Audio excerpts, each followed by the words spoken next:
ఆయన మన గోల్చర్ ఘాట్లో ఆంజనేయ గుడి దగ్గర ఆయిల్ ట్యాంకర్ అనేది పడిపోయింది. చిన్న చిన్న బండ్లు కానీ బైకులు కానీ కొంచెం జాగ్రత్తగా రావాలని కోరుకుంటున్నానన్న. ఎక్కువ జారుతుంది, స్లిప్ అయిపోతున్నాయి. మన గోల్చర్ నుంచి బీడికి వరకు అంతా ట్రాఫికే ఉంది. ఎక్కడ చూసినా కానీ బండ్లు ఆగిపోయినాయి. చాలా జాగ్రత్తనా, ఇది హెల్ప్గా మనం ఉండాలా కరెక్ట్గా. ఎవరికి ఇటువంటి ఇబ్బంది రాదు. కానీ తాగి డ్రైవింగ్ చేయడం ఏదన్నా, తాగి డ్రైవింగ్ చేయకూడదు కదా. కానీ జాగ్రత్తగా తోలాలన్న బండి.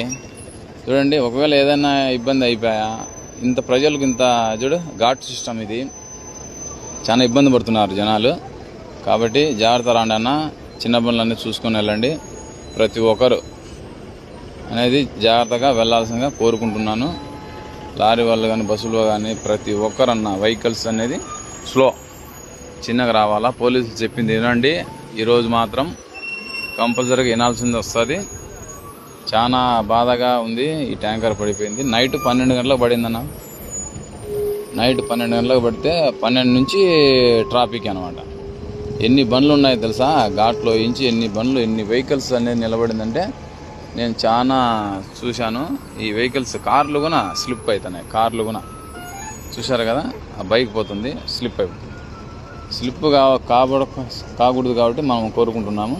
కానీ ప్రతి ఒక్కరు జాగ్రత్తగా రండి, ఎటువంటి ఇబ్బంది లేదు. మన ఘాట్ కొంచెం లేట్ అయినా ఇబ్బంది లేదన్న. మేము త్వరగా పోవాలా, త్వరగా వెళ్ళాలా ఆఫీసుకు అని అనుకోవద్దండి. మళ్ళా కింద పడి తిరిగి రావన్న దెబ్బలు. ఓకేనా? ప్రతి ఒక్కరు ఆలోచించండి. పెద్దలు చిన్నలు అందరికీ చెప్తున్నాను, కొంచెం జాగ్రత్తగా.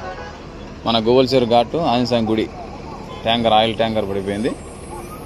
ఎటువంటి ఇబ్బంది ఉండకూడదు ప్రజలు కానీ చెప్తున్నాను. ట్రాఫిక్ అనేది చాలా ఎక్కువ ఉంది. చూసారు కదా, మన చాలా అంటే మధ్య అడుగు వరకు ఉంది ట్రాఫిక్. ఇట్లా మన గోల్చర్ ఘాటు ఇట్లా మీ ఓబుల్ పని అన్నా. థ్యాంక్ యూ అన్నా.